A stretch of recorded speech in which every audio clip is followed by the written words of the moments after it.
চট্টগ্রামে উপকূলে জাহাজ ভাঙা শিল্প দেশের অর্থনীতিতে নানা খাতে গুরুত্বপূর্ণ অবদান রাখলেও ঘন ঘন দুর্ঘটনা, প্রাণহানি আর পরিবেশ বিপর্যয়ের বিষয়টি নিয়ে চিন্তিত খাত সংশ্লিষ্টরা। তারা এখন হিসাব করছেন জাহাজ ভাঙায় লাভ হচ্ছে বেশি নাকি ক্ষতি বাড়ছে দিনে দিনে।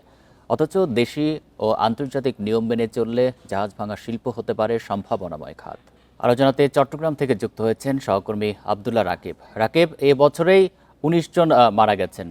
সর্বশেষ দুর্ঘটনার পর কি ব্যবস্থা আসলে নেওয়া হয়েছে শ্রমিকদের সুরক্ষায়?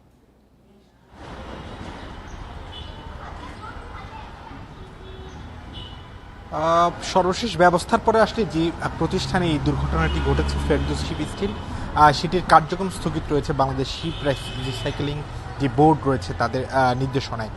মূলত আমরা যে সেই খবরে একটি হালনাগাদ তথ্য দিতে পারি। যে বিশেষজ্ঞ তদন্ত কমিটি গঠন করা হয়েছিল শিল্প মন্ত্রণালয় থেকে, সেই বিশেষজ্ঞ কমিটি ইতিমধ্যে তাদের একটি প্রাথমিক প্রতিবেদন দিয়েছেন এবং সেই প্রতিবেদনে যে হাইড্রোজেন সালফাইডের যে উপস্থিতি সেটি প্রাথমিক প্রমাণ মিলেছে এবং সেটি জাহাজের যে ব্যালাস্টিক ট্যাঙ্ক রয়েছে সেই ব্যালাস্টিক ট্যাঙ্কের পানির সাথে পানি জমে সে পানির মধ্যে আসলে হাইড্রোজেন সালফাইড দ্রবণ মিশে যায় এবং সেটি যখন পানি নিঃসরণ করার চেষ্টা করা হয় তখনই আসলে শ্রমিকরা সেটির সংস্পর্শে আসলে সেটি বাতাস থেকে শ্রমিকদের মৃত্যুর কারণ হয়ে দাঁড়ায়। এবং এই ঘটনায় এখন পর্যন্ত আসলে যে মামলাটি হচ্ছে, সাধারণত এই ধরনের দুর্ঘটনা ঘটলে পুলিশ নিজেই বাদী হয়ে এই মামলাটি করে থাকে, অপমৃত্যুর মামলা। তবে শ্রমিকদের পরিবারের তরফ থেকে এখন পর্যন্ত কোনো ধরনের মামলা করা না এবং এই ধরনের মামলা করার নজির আমরা এর আগেও দেখিনি।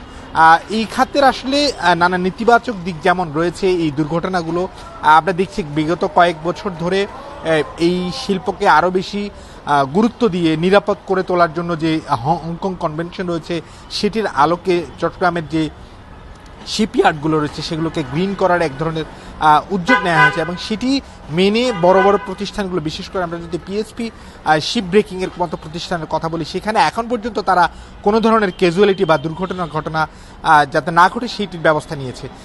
একইভাবে যে ৩১টি শিপইয়ার্ড রয়েছে তারাও চেষ্টা করে যাচ্ছে, কিন্তু অনাকাঙ্ক্ষিতভাবে নানা সময় এই দুর্ঘটনাগুলো ঘটছে এবং সেক্ষেত্রে শ্রমিকদেরও অনীহা রয়েছে।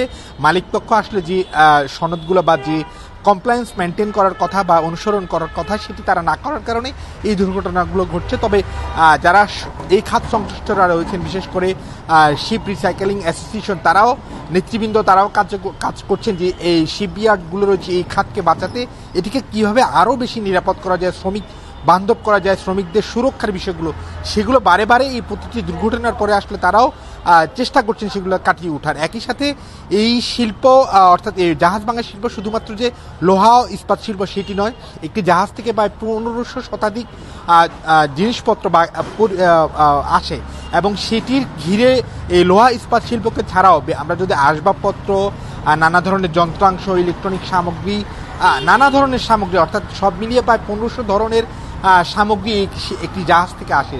তাহলে সেক্ষেত্রে আসলে এটি সহজেই অনুমেয়। শুধুমাত্র এই খাতের সাথে যে লোহা ইস্পাত শিল্প নয়, অন্যান্য যে খাতগুলো রয়েছে তারাও জরুরি। ফলে এই খাতকে বাঁচিয়ে রাখতে পারলে এই যে অন্যান্য যে শিল্প খাতগুলো রয়েছে সেগুলো বেঁচে থাকবে। সব মিলিয়ে এই শিল্প খাতকে আরও বেশি নিরাপদ করার যে উদ্যোগ সেটি আগামী দিনে বাস্তবায়ন করবে এমনই প্রত্যাশা করছেন এই খাত সংশ্লিষ্টরা।